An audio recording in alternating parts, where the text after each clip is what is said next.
welcome, because I see this in less than personal terms, because I see this as an endorsement of something very important, and that is our Constitution and our freedoms.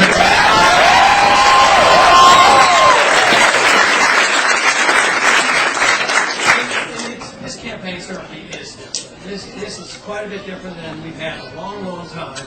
It's because of you. It's because that the young people and those who once remembered what the country used to be like have been all of a sudden, energized to say that we can have it back again. We can get our freedoms back again. That's what this is all about.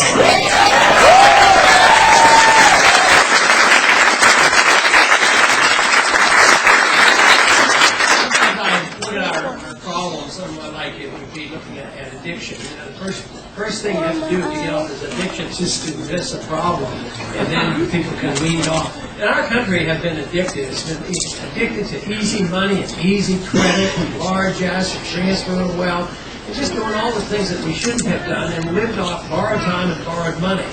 And now, though, I think many Americans now have become aware that we're coming up short, that we live beyond our means, and that we cannot go on this way, and the young people realize it's a bad deal for them, and they want a better deal next time.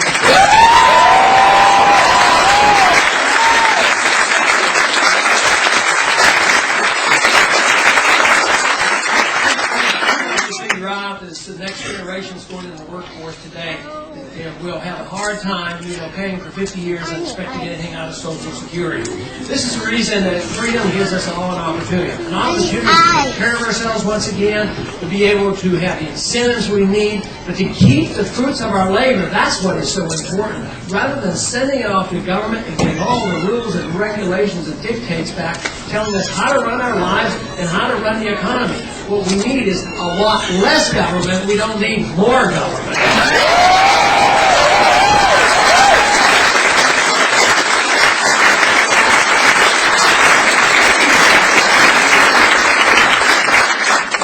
Awakened in the last couple of years. The economic conditions have been deteriorating a long time before our government started recognizing it. Now they're skirting around up in Washington. They say, you know what? The middle class is starting to hurt.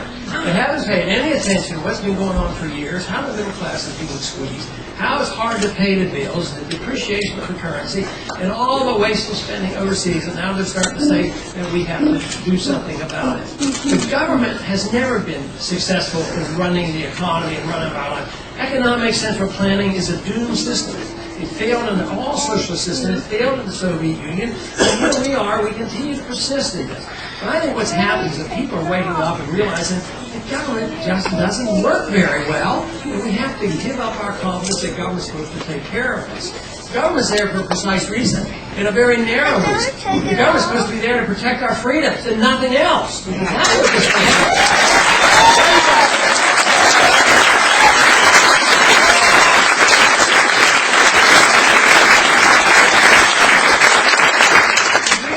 government should be there, but it should be very limited. We could have a strong national defense, but that doesn't mean we have to have an empire around the world. We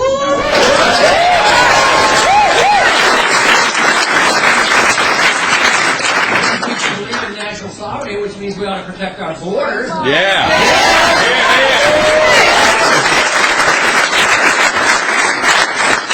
It's not meant to run the economy, but it does mean that we have to have a sound currency. We shouldn't just destroy the value of our money. That's not the purpose of government. So government should be just getting out of the way and doing what it's supposed to be doing. Instead, we have allowed our government to get out of control, and too many people thought they were going to get a free lunch. You know the saying, there ain't no such thing as a free lunch. And right now, the free lunches are being paid for. The tragedy of it all is the people who got the free lunch don't have to pay, and the people who didn't get the lunch are paying the bills. And that's what's going on.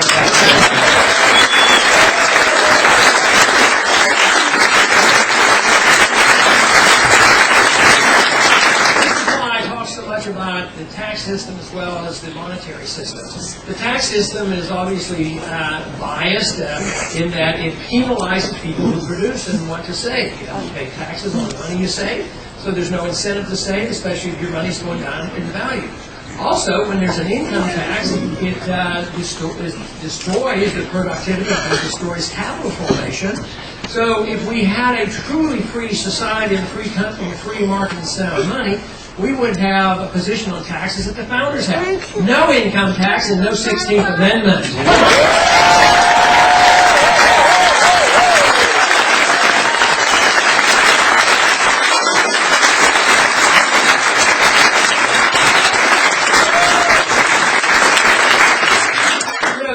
The issue of money has been around a long time. It occurred in the Constitutional Convention. The founders went through the process of destroying one currency, the Continental Dollar, and that's where the term came up, not was the Continental. They didn't want to ever have inflation again. So they put a strict prohibition in the Constitution. Only gold and silver could be legal tender, and we could not emit bills of credit, which is paper money. We haven't followed that. Immediately after the Constitutional Convention, they had a first national bank, which fortunately, for our country, Jefferson got rid of it. And then there came along another central bank, and Andrew Jackson got rid of it. If it is to be, I would enjoy being the next president to get rid of our currency.